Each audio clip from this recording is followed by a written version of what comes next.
Fala Brasil, TV Imperial no ar, e hoje eu quero compartilhar com você minha visão sobre essa invasão de venezuelanos que está acontecendo em Roraima, no norte do Brasil. Bom, antes de mais nada, vale lembrar uma coisa. Assim como cubanos que chegam a enfrentar um oceano em balsas artesanais, os venezuelanos estão fugindo de um governo ditatorial que simplesmente destruiu o país. Logo, o Brasil tem de ajudar. Como diz o príncipe Dom Luiz Felipe, o Brasil tem a missão de promover o Estado de Direito em nossa região. Nossos vizinhos esperam por isso, e a omissão nesse dever permite que tiranos, como Maduro, perpetuem-se. E isso é um fato que está em nossa história. Porém, esse socorro nunca, jamais, de forma alguma, pode vir a um preço que prejudique os brasileiros. O Brasil sempre deve ser a prioridade, mas é o contrário que está acontecendo em Roraima. Veja Pacaraima, essa cidade que pertence a um dos estados mais pobres do país, onde nem mesmo os próprios habitantes da região têm uma estrutura digna e que agora recebeu, sem nenhum planejamento, milhares de imigrantes. O que de ruim poderia acontecer? A taxa de criminalidade deu um salto estrondoso. Muitos desses imigrantes passaram a morar nas ruas, sem alimentação e sem higiene.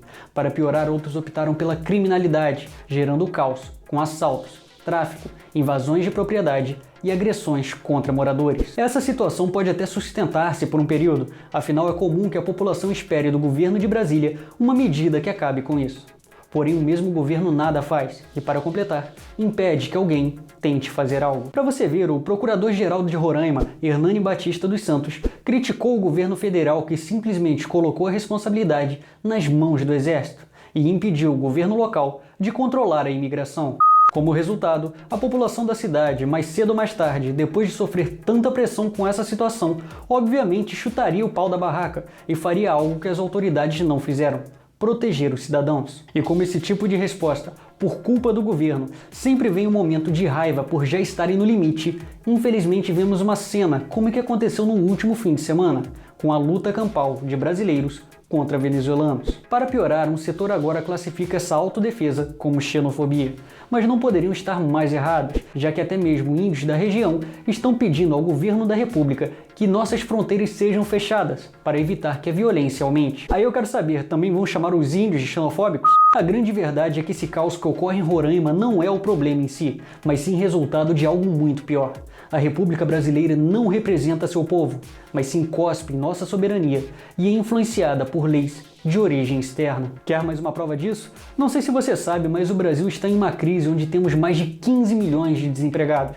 E qual foi uma das soluções da classe pensante para o caso dos venezuelanos? Exportá-los para outros estados do Brasil. Fora isso, esse fluxo superlotou os serviços públicos. Como diz o prefeito da cidade, Juliano Torquato, não apenas refugiados, mas a população de cerca de 50 mil habitantes de Santa Helena de Guairém, na Venezuela, vem utilizando os serviços do município. Tem como isso dar certo? Por fim, é trágica a situação do povo venezuelano. E como eu disse no início, temos de ajudar de algum modo, mas nem é por isso aceitável que nem mesmo um brasileiro seja prejudicado nessa ajuda. A prioridade é o Brasil. Ele deve estar sempre à frente. Mas o principal ponto é: até quando teremos de limpar a barra de uma ditadura que segue uma ideologia fracassada e que continua a sacrificar seu próprio povo? Até quando teremos de continuar nessa situação, até que alguém, de fato, faça algo?